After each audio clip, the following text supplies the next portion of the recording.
Hey, ladies and gentlemen, welcome back to another episode of CQ Podcast. This is your host, Fatman, and M94. hey, M94. So, what do we have to talk about today? Okay, I think from the outset it's gonna get a bit more political than the last episode, I Yeah, guess. yeah, being on a political role, I don't know. Hope no one kidnaps us and beat the out of us. So what are we going to talk about today? Okay, so it's been a year of the Rajapakshas being back in power. Uh, Plus, they've kind of managed to pass 20th Amendment in the Constitution uh, with the Muslim votes in Parliament. Whatever said and done, they had the need for minority votes to pass the new Constitution coming into effect. Plus, they also got, yeah, before the Constitution passing, they got a huge majority in Parliament as well. So the control of both the presidency and the prime ministership plus the parliament is all within one party now. So you mentioned minority votes. What's that? So minority representing two ethnicity, so majority, minority. So only Muslims, no one representing Tamil people. Oh yeah, so that was one of the Tamil party's member also voted for the change in the new amendment to the constitution. So majority SLPP plus one member from SJB, members from several Muslim parties, one person from one Tamil party, all voted for the 20th Amendment, which passed in Parliament. A month back, yeah. Yeah, it was a while back now. So changes are taking place, and okay, recap of like our law and constitution. I guess we are on the second run of the constitution. So that was the first constitution that came under the British after they left, and that was like a in between constitution that we kind of made with the British and with the locals. And then the second constitution happened with JR coming into power, and they very nationalistic movement. So it brought in to the forefront Buddhism and this nationalistic movement for the majority, and that's the constitution that's been amended every time. So when you hear 19th Amendment or 20th Amendment, Okay. it's amending the second constitution of Sri Lanka. Which is more nationalistic and Yeah, it is definitely favoring the majority and running on a very nationalistic view. Definitely not secular, definitely not equal enough for a multicultural, multi-ethnic, multi-religious country like Sri Lanka. It definitely kind of betrays its own people.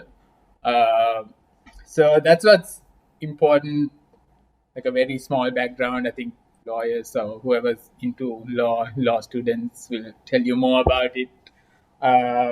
But the 20th Amendment itself, there's a lot of things happening. But most important to understand is that a lot of the prime minister's powers are gone down, and the president is taking over control of literally how this country is going to be run. before the prime ministers have more power. Yeah. So the 19th Amendment came into power, uh, bringing back more power to the Prime Minister, giving him control of the governance. So that's where What's the difference between a prime minister and a president? so the Prime Minister is what the people actually voting for when they vote for the parliamentary elections. So the party winning, so the majority in the parliament is represented by the prime minister. So whoever ideally under the 18th Amendment, at least the president appoints the parliament, the prime minister who he thinks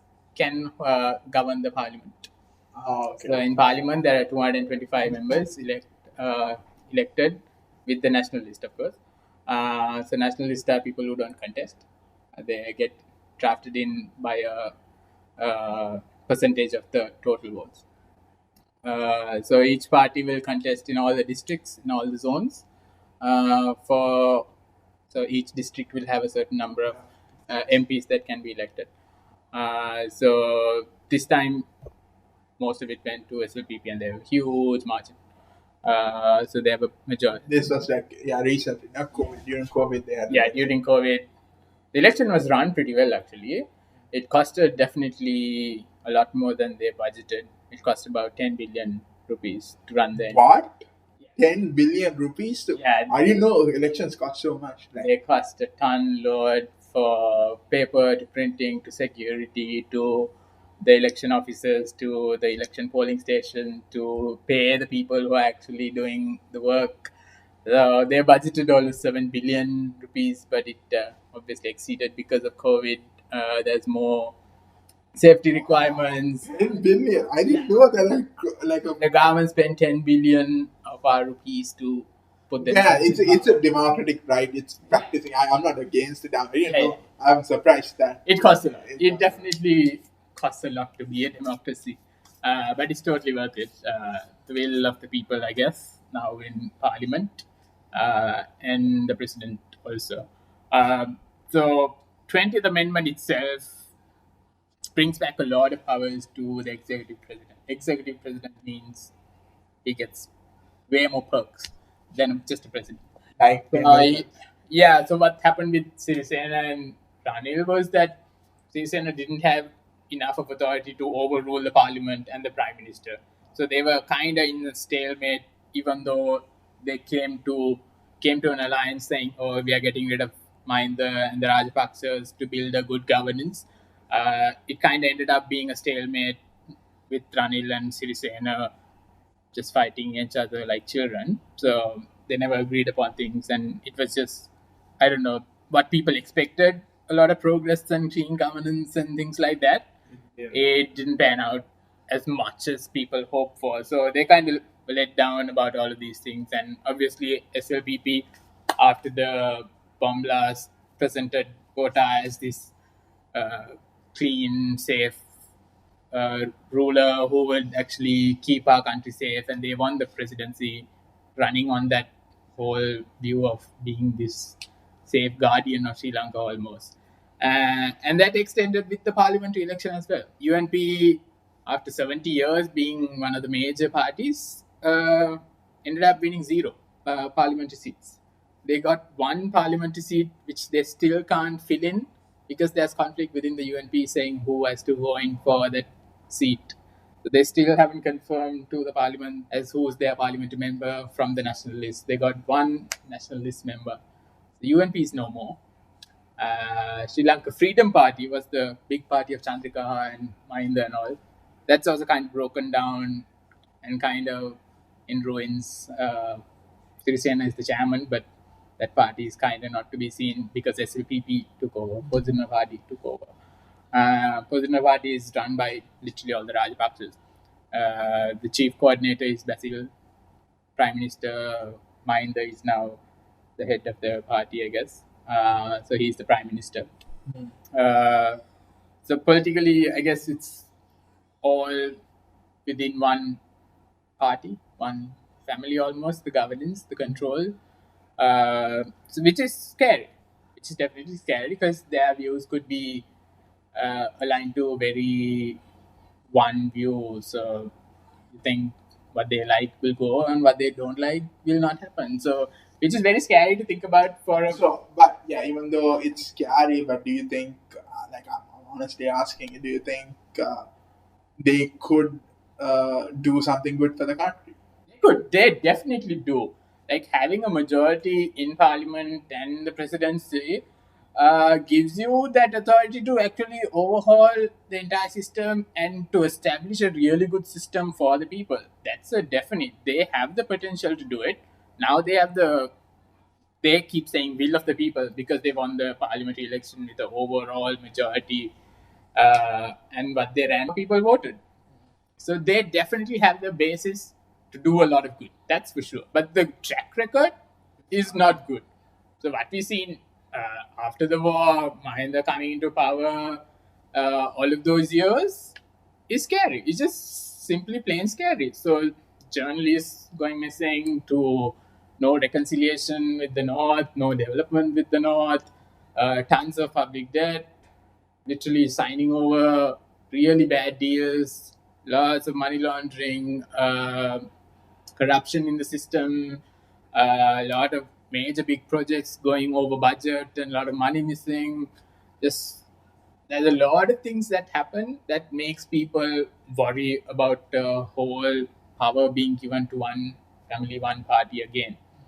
So that's exactly what the 20th Amendment does. It gives over a lot of power to the executive presidency, Gotabaya, to literally run on his say. Literally. So he has no checks and balances. The 19th Amendment, for example, as simple as fundamental rights laws against the presidency. In the 19th Amendment, you can file for something fundamental rights against the presidency. So, as a human being, if you feel president has violated your rights, you can file in a petition. Under the 20th Amendment, that goes off. It's completely gone. The president had four duties that he has to uphold under the 19th Amendment to uphold the Constitution, to promote reconciliation and integration, and to Reconciliation and integration, ensure functioning of the Constitutional Council, and to support conduct free and fair elections. So that was four duties of the president under the 19th Amendment, which is no more. So he doesn't have to hold up free and fair elections. He doesn't have to hold up the constitution, nor does he have to worry about reconciliation or anything else. So he has no duties. so if there is no elections anymore, they can continue to rule like Yeah. be the president. Technically, it's not the president's duty to hold an election again. So if he doesn't want election, he can continue to be. Yeah, technically he can. There's no laws against it. Yeah, now that they have the power of the parliament also, they can keep changing the laws according to what they want. So that's the problem, is that there's no checks and balances for the president anymore. So he can't be literally said he's doing a wrong thing and be convicted of wrong and be thrown out if he's doing wrong things. No, there's no impeachment process per se. No, not exactly. The councils are gone. The independent councils are also gone. So the independent councils run independent to all the other bodies and from the leaders and governance. So basically, the judicial system is. Yeah, the parliamentary. So there's a parliamentary council. There's the police council. There's another thing. The independent council that investigates a lot of things. Okay. So what's happening now with the presidential council investigating the Easter attacks, something like that. All of that is not going to be independent anymore. Okay. It's going to be appointed by the president, or appointed by, or recommended by the president. So it's not going to be independent enough to uphold democratic ideals. So there's a really good report on VDEM. So VDEM.com does a really good report on the liberal democracy rating. Sri Lanka is going to drop like a stone. So we've been doing really good so far. We've been somewhere in the 70s, rating pretty high, rating way better than Singapore, rating way better than a lot of countries you think who are more liberal democratic, because of our independent councils and independent investigations that run apart from the government. Now that's gone. I'm expecting that rating to really drop, because our governance right now is completely under literally one man's rule. Yeah, looks a lot like a dictatorship, but still, hopefully there'll be elections in 4 or 5 years' time. Hopefully, and we can, again, the people will be put up for more ideas to come about and say, okay, we don't like this anymore. It might change. It might not. The Rajapaksa family does a good job. Does equality, justice, does good things for the climate, for the land, for the people. Man, if he does that, I will vote for him. Like literally. Yeah, so that's what I'm not against. Even I think, but SJB, right? Yeah. No, SJB is the Party. And what's the Rajapaksa's party's name? SLPP. SLPP. So I am not against SLPP or anything like that. I'm just I don't care if it's the national party or not. If it's good, if they're doing good job for the people, I'm obviously going to vote for them. Right? Yeah, definitely. So one of the other things that was brought in the 20th Amendment was dual citizens can contest the parliament and presidential election. So that was a law just brought in for Basil Rajapaksa, Who is a dual who is citizen? a dual citizen. So he can now contest parliament and presidential elections. So that was definitely brought just for one person in the family. So that's scary. That's what I'm talking about. There's things that come about saying they want to run a clean system, but then there's more and more family involved in the government, so it doesn't look like it's a clean system. Uh, Ideally, you want good people, you want clean people who are actually passionate about the job, doing the job, not just because they're related to me, they're running the system. So that just feels wrong. Urgent bills. Another thing was introduced was urgent bills. So literally, you don't have to gazette it for a long time. So you're not giving grace period while it being gazetted. So if you give 14 days period, there's more people who can petition against it and say, "Oh, this is a wrong law," and then they can go to courts and like try and stop it. But now that's been reduced to 7 days, and there's a introduction of urgent bills. So technically, if the president thinks, "Oh, this is an important bill," they can just pass it on without any knowledge of anyone, literally. So That is scary. so within a couple of days, he can literally turn the constitution around, or literally turn around the entire, I don't know, justice system if he wants to. So obviously, those are very very scary things that are in this amendment and which passed in Parliament. Uh, Constitution, yeah. So recognition of, so there's no investigation anymore in bribery and corruption. The secretary to the president and the prime minister no longer is required to be audited. So that's pretty scary. So there's no checks and balances for the prime minister or the president and what they do. So it just feels I don't know. People should feel hard done by this amendment. They're saying democratic things and we uphold the democracy, whatever, whatnot. But What do you think the majority feels like? The majority of the people. I'm not talking about single. I'm like the whole. yeah, the whole country wise. The thing is that I think education is a problem because we didn't know much about this amendment. It's not talked about enough in rural conditions. It's not talked about enough apart from the lawyers and the liberals and whoever's running politics. It's not talked about in the rural community. You go and ask a farmer in the middle of Polnarua, he would not care about this. He would not know about this. He only cares about probably his paddy and his fertilizer. Uh, and then the thing that they voted for the party. So the party is going to do what it was telling all about. So they might have hid the fact that they're going to try and run a very socialist, I don't know, a dictatorship. But they're kind of running a very exclusive executive presidency with all power, and he has control of the army. He has put whoever he likes. Uh, so obviously, he's running a very tight ship on what he likes. So given, I don't know, I want to be optimistic, and I want to say, okay, this government will do. Because when if the president has a majority over of the parliament, obviously he can do stuff for them. That's why even in America, that's why the Georgia race is so important, because if the Democratic Party wins, Right, the Senate, yeah. the Senate, they have majority of the Senate, so they can bring in a lot of reforms. Yeah, so reforms that party upholds. Of course, so So that's right. Even in any system, even if it's a executive presidency or Westminster style parliamentary president, obviously having a majority will allow that party who controls to do a lot of reforms or change a lot of things uh, within that time period of governance. That's a good thing. That's definitely a good thing where there's a bit of stability. Like look at Singapore. It's always been the PWP, the Workers' Party. It's always been running. They've always been winning. So there's been a lot of stability politically for them to gain.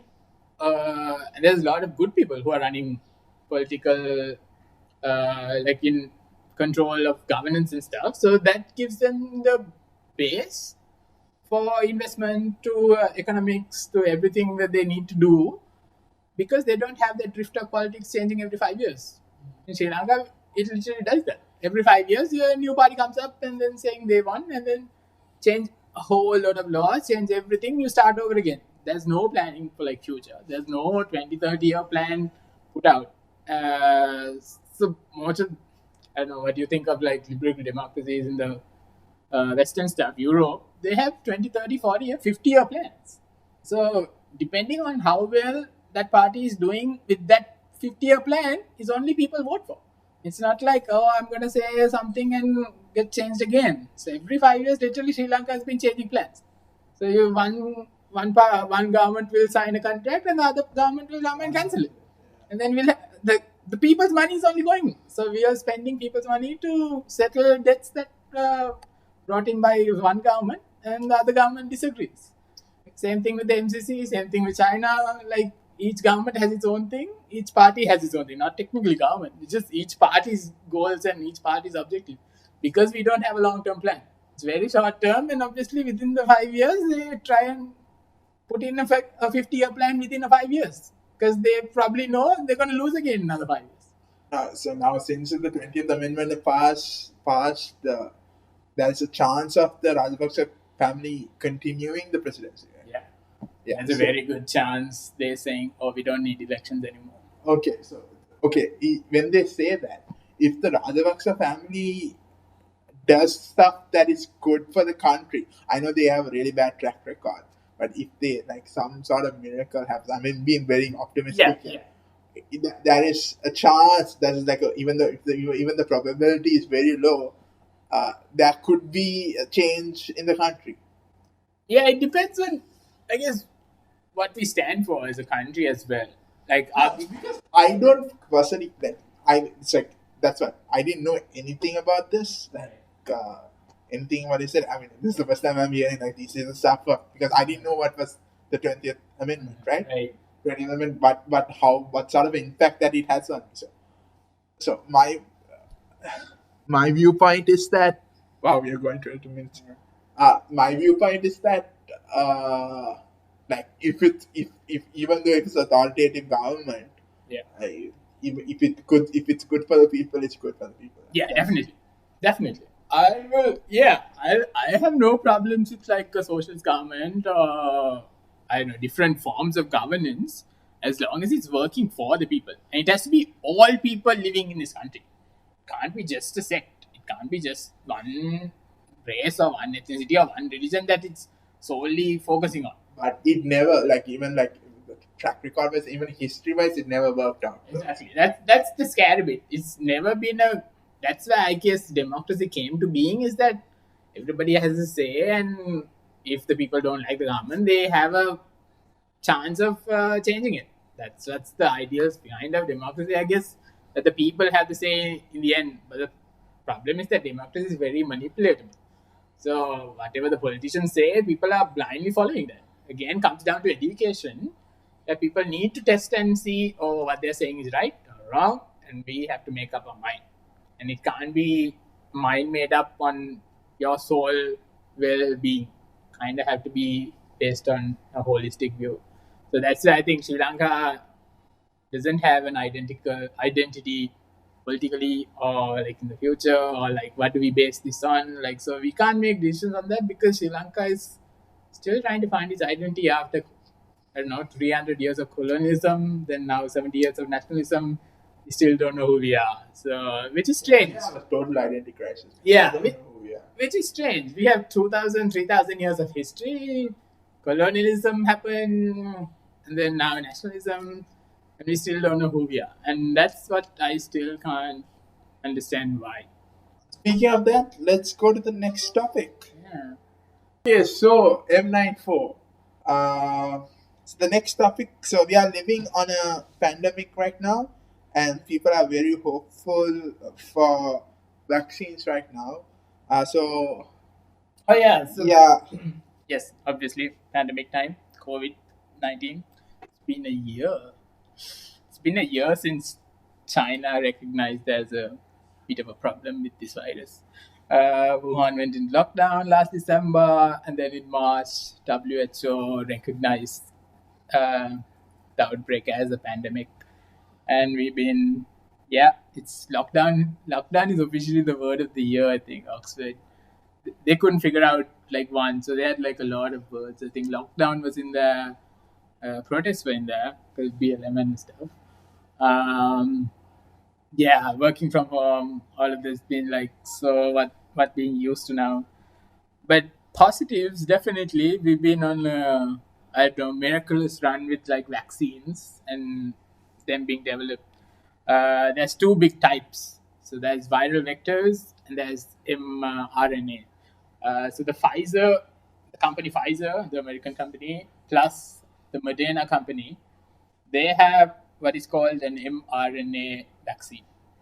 So what that vaccine is, uh, it kind of builds on this DNA of the virus, and it's injected into your body so that your immune system understands the virus as a bad thing, and it releases and it's generating antibodies against it. So mRNA is very very new technology. So it's kind of messing with the DNA of the virus itself and injecting into you to let the body know, okay, this is the bad thing. So you're going to work against this virus when you come in contact with it. The other virus, the vaccine type is viral vectors. So the biggest company that it's doing is Oxford. The Oxford vaccine is a viral vector where it's old technology, where you take the virus itself and you inject in you a less potent amount of it. So yeah, How normal vaccines work. yeah, that's how normal vaccines work. That's just the old tech. So the uh, Oxford team with AstraZeneca are building a viral vector. So that's how usually been done. The great thing about all of this is they've been able to develop this so fast because they've been kind of prepared for this as well. So Oxford, I've been reading up on Oxford a lot. So I've been reading up on uh, how they developed it, and even the lead scientist who was telling the story about how they came up with it as well. So they were already up to a certain level, so they didn't start from zero. So that's a good thing. They were already kind of prepared with other viruses, and they were anyway looking into research into that. So when the Chinese scientists delivered the genome of the new COVID-19 SARS-CoV-2, they were able to get on to work very fast.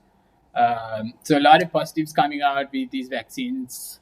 Moderna and Pfizer saying 95% efficacy, and the Oxford one saying from almost 62 to 90% efficacy, depending on the dosage.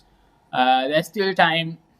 Uh, there's still time in production. That's the only problem. Now it's all about exactly. Now the big problem is distribution.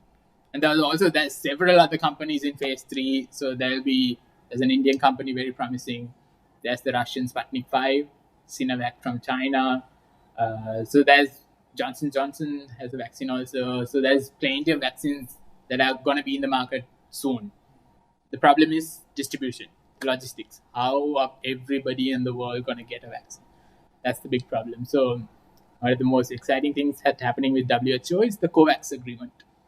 So the COVAX agreement works towards building that network, building that distribution of the vaccine to everyone on Earth. So I'm really relying on that program to happen. So Sri Lanka would actually get a whole load of vaccine here as well, so we can be COVID free.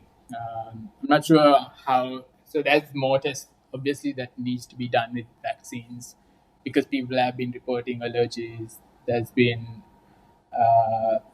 not enough tests done to see if people can avoid the infection at all, or if they even if you're vaccinated, can you spread the virus? That's an important question that has to be answered as well.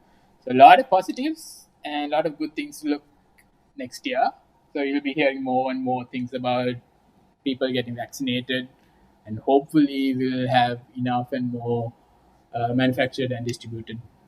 Yeah, so that's looking good. That's a definite uptick for the new year. But another uptick is things that are happening above us. What do you got? Yeah, so China recently had a lunar mission. Yeah. So an unmanned mission, space thing. It's fun. So I'll just read off. Oh, there was a meteor shower, by the way. It's Gemini meteor shower, which is very exciting. And then the conjunctions happening. So Saturn and Jupiter are coming closest. So you'll literally see them together. I think it's happening after 800 years that are getting so close. So you'll almost see like one big star almost. Yeah, so Star planet. so yeah, two planets coming together, they'll kind of form this really brilliant looking light almost. So it kind of looks like the star. So yeah, that's to look forward to December 21st. So after the Americans, only the second person to land on the moon, uh, like an automated person, Right. a robot will land by China sent China. humans to the moon? Not yet, not Not yet. yet, not yet. Soon. So apparently they planted a flag also there. So it's kind of fun. So Second flag on the moon. yeah. So mostly it's a very scientific exploration because they took samples from the moon and they took it down for research and stuff like that. Speaking of space, also, I wanted to talk about Starlink. So, Starlink is basically a constellation of satellites around the world, which provides internet coverage for the whole world, basically. Yeah. So between each satellites, it communicates via lasers. Wow. So and down to Earth, they use LTE, basically your phone. What you use on phone. Yeah. So basically, they give you a dish. It auto aligns to the linear satellite. Right. So it's motorized basically. So, So there'll be local dishes on Earth that we are connecting to the connecting satellites. to satellite. Right. One of the few advantages is low latency because it's just going up and then across and down rather than where now what you go it goes down to your ISP, it goes to some other sort of stuff, then it goes to your undersea cables, and it's like so latency wise it's very high. Well, what we do is very high. Since it's just up across and down, latency is like very very low. That's one of this thing. One of the negatives that people are thinking is space debris because I think I'm not very sure. Don't quote me on this, but a lifespan of a satellite is around 25 years to 30 years. Okay. Okay. So after that, It's like a building life right now. yeah. So after that, they should do something about it because obviously you can't crash it down the Earth. People might die. Doesn't it burn up? That's what they're thinking. Re-entry will it burn up? So I'm not sure. So for now, only SpaceX, Starlink. So it's actually company by Elon Musk called Starlink. They have only they are the first people. I mean, first company to try this, and they have a working prototype done. Right. Now they have to expand it. And apparently Amazon and Virgin, or so, I'm not sure. I know for sure Amazon is doing something similar to this, Right. and Virgin also. I think I'm not really sure. Don't quote me on this.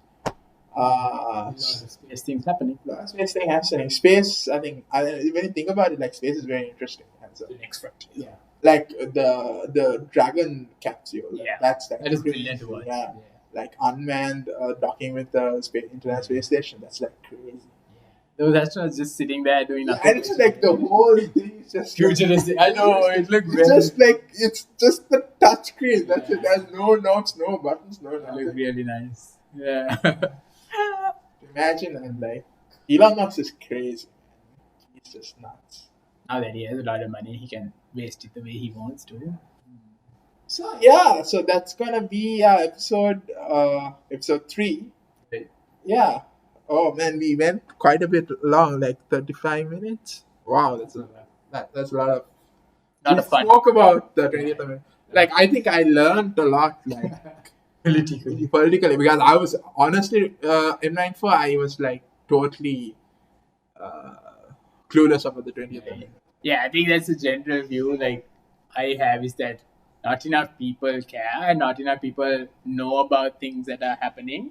Because politics is ideally the governance of people and the things of people, how to literally affairs of the people. I think that's not the definition of politics is. So hopefully this informal way of speaking about it helped you guys. See you in the next episode. See ya.